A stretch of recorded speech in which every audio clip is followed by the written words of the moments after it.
క్రీస్తునందు సహోదరి సహోదరులారా, ప్రభువైన యేసు క్రీస్తు నామములో హృదయపూర్వక వందనాలండి.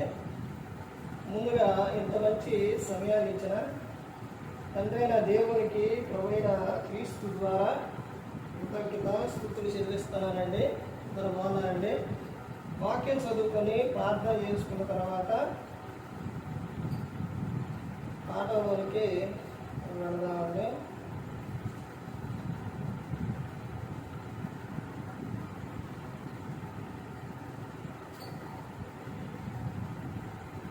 యోహాను గారు రాసిన సువార్త 6వ అధ్యాయం 37వ వచనం. తండ్రి నాకు అనుగ్రహించు వారందరూ నా యొద్దకు వద్దురు, నా యొద్దకు వచ్చు వారిని నేను ఎంత మాత్రమునో బయటికి త్రోసివేయను. నా ఇష్టమును నెరవేర్చుకున్నకు నేను రాలేదు, నన్ను పంపిన వాని చిత్తము నెరవేర్చుటకే పరలోకము నుండి దిగి వచ్చింది. పరలోకమందున్న మా తండ్రి, పరిశుద్ర ప్రేమ గల తండ్రి, గొప్ప తండ్రి, యెహోవా తండ్రి, మీ ప్రియకుమారుడు యేసుక్రీస్తు ప్రభువారు గారు కృతజ్ఞత స్తుతులు చెల్లిస్తున్నాము. నాయన ఈ కూడికంతట్లో మీరు నడిపించండి నాయన. అయ్యా, వాక్యం బోధించుండగా ఈ లోక సంబంధమైన జ్ఞానంతో కాకుండా మీ జ్ఞానంతో మాట్లాడే భాగ్యత దయచేస్తారని పాపమైన యేసుక్రీస్తు నామమున వేడుకుంటున్నాం. ఆమేన్. ప్రభువైన యేసుక్రీస్తు నామములో హృదయపూర్వక వందనాలండి. దేవుని కుమారుడు యేసుక్రీస్తు ప్రభువు ఈ లోకానికి వచ్చిన తర్వాత పరలోక రాజ్యం సమీపిస్తుంది కనుక మారు మనసు పొందవని ప్రకటింప మొదలుపెట్టాడు. అంశం పాఠం పేరు ఏంటంటే ఇష్టం. పాఠం పేరు ఏంటంటే ఇష్టం. యేసుక్రీస్తు ప్రభువారు తండ్రి యొద్ద నుండి లోకానికి రావటానికి దేవుడు లోకాన్ని ఏం చేశారు? ఎంతో ప్రేమించారు. యేసుక్రీస్తు ప్రభువారు ఈ లోకానికి రావడానికి తండ్రి చెప్పిన మాట విన్నారు. తండ్రి ఇష్ట ప్రకారంగా వచ్చారు. వచ్చిన ఆయన మనందరి కోసం ఆయన శిలువలో తన ప్రాణాన్ని పెట్టి ఉన్నారు. ఎందుకనంటే మనందరం అంటే యేసుక్రీస్తు ప్రభువారికి ఇష్టం. అందరం అంటే ఆయనకి ఇష్టం అండి. అందుకనే మన కోసం ఏం చేశారు? ప్రాణం పెట్టారు. ఇప్పుడు ఇష్టం ఉంటేనేనా? ఇష్టం లేకపోతే అలా చేస్తారండి? ఆయన మనల్ని ఎంతగా ప్రేమించారండి. అంతగా ప్రేమించారు కాబట్టి మన కోసం ఆయన ప్రాణం పెట్టారు. మనమంటే ఇష్టం లేకపోతే ప్రాణం పెడతారా? పెట్టరు. ఎంత ప్రేమిస్తున్నారో చూడండి. ప్రేమ చాలా గొప్పదండి. దేవుని ప్రేమ. దేవుడు ఎవరు అని అంటే ప్రేమాస్వరూపి. ఆ ప్రేమ కలిగి ఉంటే ఎంత ఆనందము, ఎంత సంతోషం. ఆ రోజున యేసుక్రీస్తు ప్రభువారికి వచ్చినాయి, నిందలు వచ్చినాయి, అవమానాలు వచ్చినాయి, అన్నీ వచ్చినాయి.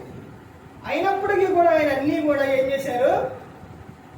ఓర్చుకున్నారు, సహించుకున్నారు. అసలు తండ్రి ఇష్టము చేయుటకు కుమారునికి చాలా ఇష్టం. అదేవిధంగా క్రీస్తు అడుగుజాడల్లోని, క్రీస్తులోని నడిస్తే అది ఎంత సంతోషంగా ఉంటుందో. ఈ రోజున మనుషుల్లోని మనిషి ఒక వ్యక్తిని దేవునిలో ఉన్నప్పుడు రకరకాలైన నిందలో, రకరకాలైన మాటలో ఇవన్నీ కూడా వేస్తూ ఉంటారు, కల్పిస్తూ ఉంటారు. వాటికి ఏమైపోతుందంటే మనకేమనిపిస్తుంది అని అంటే ఏమి భక్తి, ఏమంటావు, ఈ నిందలు ఏడబడతావు, ఈ బాధలు ఏడబడతావు అని అనిపిస్తుంది. నిన్ను దేవునిలోని లేకుండా లోకంలో కలపాలనే అపవాది ప్రయత్నం. ఎందుకనంటే నువ్వు దేవునిలో ఉండడం, క్రీస్తు కొరకు బ్రతకడం అపవాదికి ఇష్టం లేదు. అందుకనే నీవు క్రీస్తు యొద్దకు వచ్చావు కాబట్టి క్రీస్తు నుండి నిన్ను దూరం చేయాలి అని రకరకాల ప్రయత్నాలు వాడు చేస్తూ ఉంటాడు. నీ కుటుంబంలోనే భర్త ద్వారానో, భార్య ద్వారానో, పిల్లల ద్వారానో, ఎవరి ద్వారానో నీ భక్తి లేకుండా చేయాలని చూసుకో. అప్పుడే నువ్వేం చేయాలి, ఇక నాకెందుకులే ఈ భక్తి అనుకోకూడదు. అప్పుడే నువ్వేం చేయాలనంటే మనందరి కోసం ప్రాణం పెట్టిన ఆయన యేసుక్రీస్తు ప్రభువారు ఉన్నారు. తండ్రికి ఏం చేయాలంటే ప్రార్థన చేయాలి. ప్రభువా, నాకు ఇన్ని శోధనలు, ఇన్ని బాధలు, ఇన్ని నిందలు వస్తున్నాయి ప్రభువా, నేనంటే నీకు చాలా ఇష్టం ప్రభువా, నువ్వన్నా నాకు చాలా ఇష్టం ప్రభువా, అయ్యా మరి నన్ను కాపాడు, కరుణించు, రక్షించని నువ్వు ప్రార్థన చేయాలి. కానీ అలా అని నువ్వు లోకాశలకు వెళ్ళిపోకూడదు. నీ భక్తిని విడిచిపెట్టకూడదు. నీ భక్తి ఎప్పటి వరకు అంటే అంతవరకు కూడా నీ భక్తి ఉండాలి. నువ్వు అంతవరకు కూడా నిలిచి ఉండాలి. ప్రభువునందు మీ ప్రయాస వ్యర్థం కాదు. కానీ కదలని వారుగా, స్థిరులుగా ఎప్పటికీ ప్రభువునందు ఆసక్తులై ఉండాలని కొరింథీయుల రాసిన పత్రికలో చెబుతాను. నీకు ఒక వ్యక్తి ఇష్టమైతే ఆ వ్యక్తిని వదిలిపెడతారా? వదిలిపెట్టరు. ఫోన్ చేసైనా మాట్లాడతారు, అస్తమానం వెళ్ళైనా మాట్లాడతారు.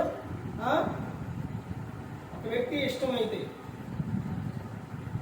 దేవుడు అంటే నీకు ఇష్టం ఉంటే నువ్వు దేవుడిని విడిచిపెడతావా? విడిచిపెడతావండి? రెండేదో అన్నారని మా ఫ్రెండ్ని విడిచిపెడతారండి. ఇష్టమైన ఫ్రెండ్ని విడిచిపెట్టరు. ఇష్టమైన వ్యక్తిని విడిచిపెడతారా? విడిచిపెట్టరు. ఇప్పుడు భర్త ఒక మాట అన్నా, ఒక దెబ్బ కొట్టినా భార్య భర్త పట్ల ఇష్టం, ప్రేమ కలిగి ఉంటుంది కాబట్టి భర్తను విడిచిపెట్టిద్దా? భార్య పట్ల భర్త ప్రేమ కలిగి ఉంటాడు కాబట్టి, ఇష్టం కలిగి ఉంటాడు కాబట్టి ఏదన్నా కానీ మరలా ఏం చేస్తారు? మాట్లాడతారు. అదేవిధంగా తల్లిదండ్రులు పిల్లల పట్ల కూడా కలిగి ఉంటారు. మరి దేవుడు అంటే నీకు ఇష్టం ఉంటే నువ్వు దేవుడిని విడిచిపెట్టవు. ఆయనతో నువ్వు సహవాసం కలిగి ఉంటావు.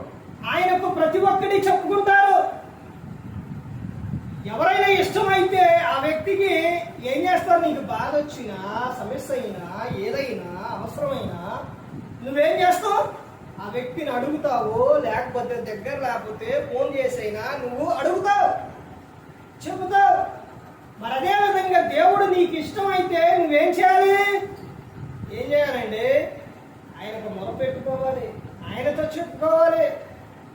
నువ్వు మనుషులతో చెప్పుకుంటే ప్రయోజనం లేదు. నీ సమస్య ఏదైతే మనుషులతో చెబుతావో, నువ్వు ఆ వ్యక్తిని నమ్మి, ఒక వ్యక్తిని నమ్మి చెబుతున్నావు. నువ్వు ఆ వ్యక్తిని ఇష్టపడుతున్నావు, అందుకే చెబుతున్నావు. ఇప్పుడు నువ్వు కాక ఇంకొక వ్యక్తి అంటే ఆ వ్యక్తికి ఇష్టం. ఇప్పుడు నువ్వు చెప్పిన మాట ఆ వ్యక్తి ఎవరైతే ఇష్టం ఉన్నారో వాళ్ళకి చెబుతారు. వాళ్ళకి ఇష్టమైన వాడు చెబుతారు. అంత మొత్తానికి తెలిసిపోయింది. చూశారండి? నువ్వు ఏదైతే లోకంలో ఉన్న మనుషులన్నీ అన్నీ చెబుతున్నావో ఇష్టం అని వాళ్ళే నీకు పెద్ద ముప్పు తెచ్చి పెడతారు. అర్థమైందండి? అందుకనే గ్రంథం చెప్తుంది కదా, మనుషులను నమ్ముకోనుట కంటే యెహోవాను ఆశ్రయించుట మేలు అని చెబుతుంది. మనుషులు నమ్మొద్దండి. మనుషులు మాయ చేస్తారు, నిన్ను మోసం చేస్తారు. అర్థమవుతుందండి? దేవుణ్ణి నమ్మాలి. దేవుని పట్ల నువ్వు ప్రేమ కలిగి ఉండాలి. దేవుని పట్ల ఇష్టం కలిగి ఉండాలి. మన అణువణువు నరనరం ప్రతి ఒక్కడి కూడా క్రీస్తు అయ్యే ఉండాలి. ఈ అవయవాలు ఇవన్నీ కూడా మనమే కాదు. ఎవరే? క్రీస్తు. ఇవన్నీ కూడా అపరాధముల చేత, పాపముల చేత చచ్చిపడి ఉన్నప్పుడు ఆయన క్రీస్తుతో కూడా మనలను లేపి ఉన్నారు. మన సొత్తు కాదు. ఎవరి సొత్తు అండి? దేవుని సొత్తు. మనకు ఆధారం ఆయనే, అండ ఆయనే, మన కోట ఆయనే, మన నిరీక్షణ ఆయనే. మనకన్నీ దేవుడే. అన్నీ దేవుడేనండి. మన కాపాడుతుంది దేవుడే, పోషిస్తుంది దేవుడే. మనం ఈ లోకం విడిస్తే వెళ్ళాల్సింది కూడా ఆయన దగ్గరికి. మరి ఆయన పట్ల నువ్వు ఎంత ప్రేమ కలిగి ఉండాలి, ఎంత ఇష్టం కలిగి ఉండాలి. ఇప్పుడు నువ్వు పరీక్షించుకో. నీ హృదయంలో ఎవరుంటారు? నా భర్త ఉందండి. భార్య హృదయంలో ఎవరున్నారు? భర్త హృదయంలో ఎవరున్నారు? భార్య.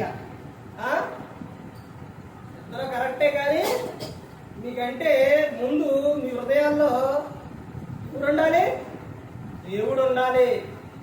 దేవుని తర్వాతే భర్త, దేవుని తర్వాతే భార్య, తర్వాతే దేవుని, తర్వాతే పిల్లలు, దేవుని తర్వాతే కుటుంబం. మొదటి స్థానం ఎవరికి?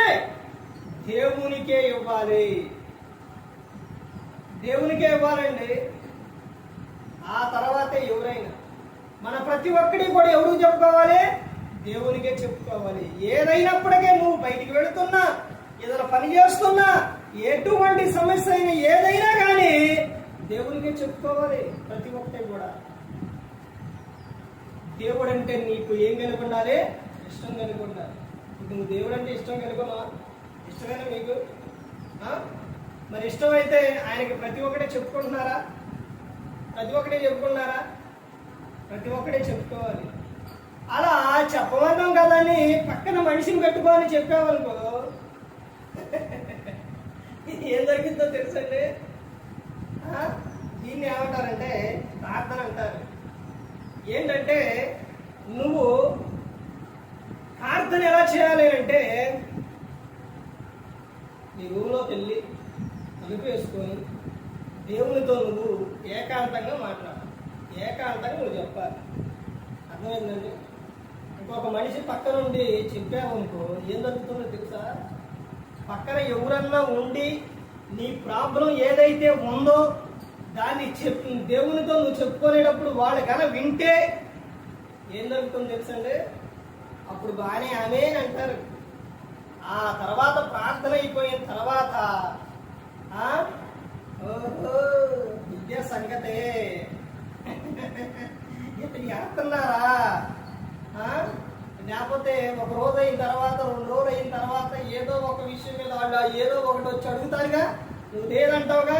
ఆహా మనం ఎట్ట చేసిన అట్ట చేసిన. మనిషి అండి, మనిషి తత్వం అది.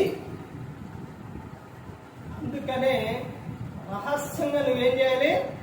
దేవునికి చెప్పుకోవాలి. ఇప్పుడు కుటుంబ ప్రార్థన పెట్టుకున్నారు. కుటుంబ ప్రార్థన పెట్టుకున్నప్పుడు మీకు కుటుంబం అర్థం అని చెప్తున్నా. ఇప్పుడు భర్త పనికి వెళ్ళి వచ్చినా, జాబ్కి వెళ్ళి వచ్చినా ఏం చేస్తారు? స్నానం చేసేటప్పుడు ఏం చేస్తారంటే షర్ట్ తీసి అక్కడ తగిలిస్తారు. తగిలించినప్పుడు దాంట్లో చాలా మంది స్త్రీలు ఏం చేస్తారంటే భర్త జేబులో డబ్బులు తీసేస్తారు.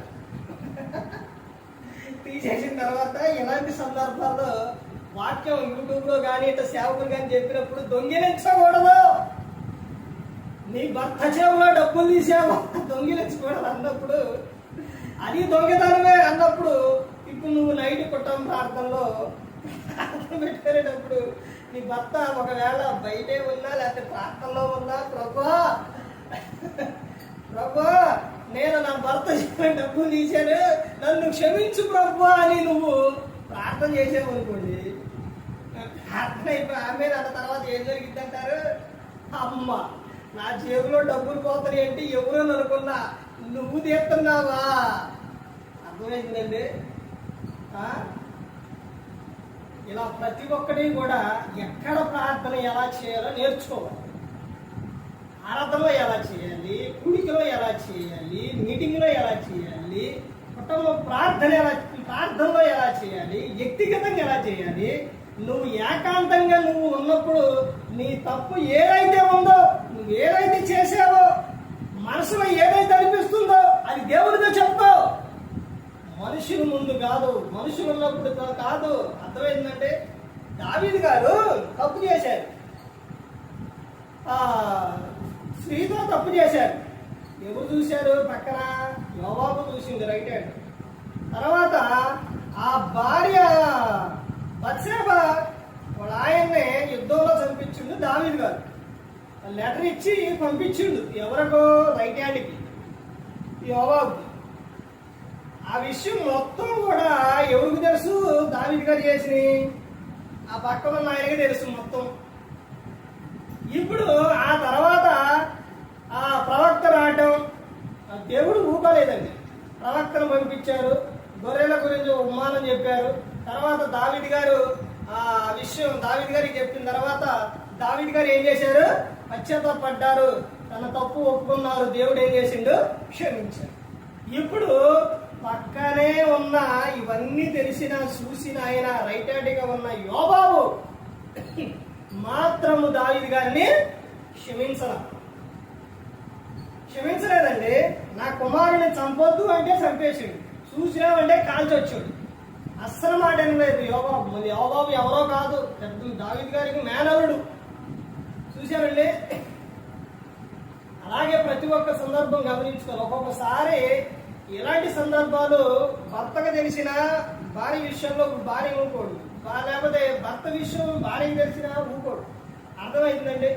ఇవన్నీ కూడా కొన్ని అంటే అవన్నీ కూడా దేవుని ఎదుటే నువ్వు ఒప్పుకోవాలి. దేవుని ఎదుటే ఒప్పుకోవాలండి. చెప్పే ఉంటే ప్రార్థనలో ప్రతి ఒక్కటి కూడా నువ్వు చేసిన ప్రతి ఒక్క తప్పు కూడా ఏకాంతంగా, లేకపోతే మైకు పెట్టి, చాలా మంది మైకుల్లో చెబుతుంటారు, మైకుల్లో తిడుతుంటారు. ఫలానా వ్యక్తి అట్టండి, ఫలానా వ్యక్తి ఎట్టండి అని చేస్తుంటారు. అర్థమైందండి. అలా అంటే ఎవరు మారరు.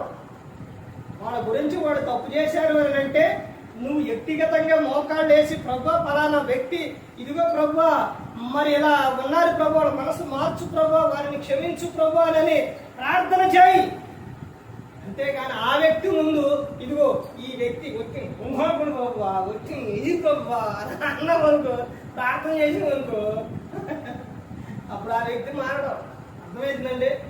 ప్రతి ఒక్కటి కూడా తెలుసుకోవాలి. లోకంలో ప్రతి ఒక్కరు కూడా గమనించవలసింది, దేవుని పట్ల ఏం కలిగి ఉండాలి అని అంటే ఇష్టం కలిగి ఉండాలి. అలా నువ్వు ఇష్టం కలిగి ఉంటే నువ్వు ప్రతి ఒక్కటి కూడా దేవునికి నువ్వు ప్రతి ఒక్కటి కూడా చెప్పుకుంటావు. మనుషులు చెప్పుకోవడం వల్ల ప్రయోజనం ఏమీ కూడా లేదండి. వాళ్ళు ఆ తర్వాత నిన్ను నిందిస్తారు, దూషిస్తారు, బాధ పెడతారు, అవన్నీ చేస్తారు. దేవునికి చెప్పుకొని సమస్య లేదు. మనుషులు ఇష్టపడటం కాదు, దేవుని ఇష్టపడాలి. మనుషులు ఏదైనా కానీ మనకు ఆపద వచ్చిందంటే పారిపోతారు. వాళ్ళు ఉండరు. బంధువులైనా, రక్త సంబంధులైనా, పొరుగువారైనా, ఎవరైనా కానీ ఎవ్వరు అవసరం వచ్చిందంటే ఉండరు, అందరూ వెళ్ళిపోతారు. కానీ నీ వెంట ఉండి కాపాడేది ఎవరనంటే దేవుడే. రక్షించేది దేవుడే, అవసరం తీర్చేది దేవుడే. అందుకని ప్రతి ఒక్కరు కూడా గమనించుకోవాలి. ఏ ఒక్కరు కూడా నశించి నరకానికి వెళ్ళిపోకూడదు. యేసు క్రీస్తు ప్రభువు ఈ లోకానికి వచ్చి మనందరి కోసం సిలువలో తన ప్రాణాన్ని పెట్టి ఉన్నారు. మరి ఈ విధంగా నిలబెట్టి మాట్లాడించిన తండ్రి దేవునికి కృతజ్ఞతాస్తుతులు చెల్లిస్తూ, ఇంతవరకు శ్రద్ధగా ఉన్న మీకు ప్రభు పేట నా హృదయపూర్వక వందనాలు చెల్లిస్తూ ఈ మాట ముగిస్తున్న అందరికీ వందనాలు.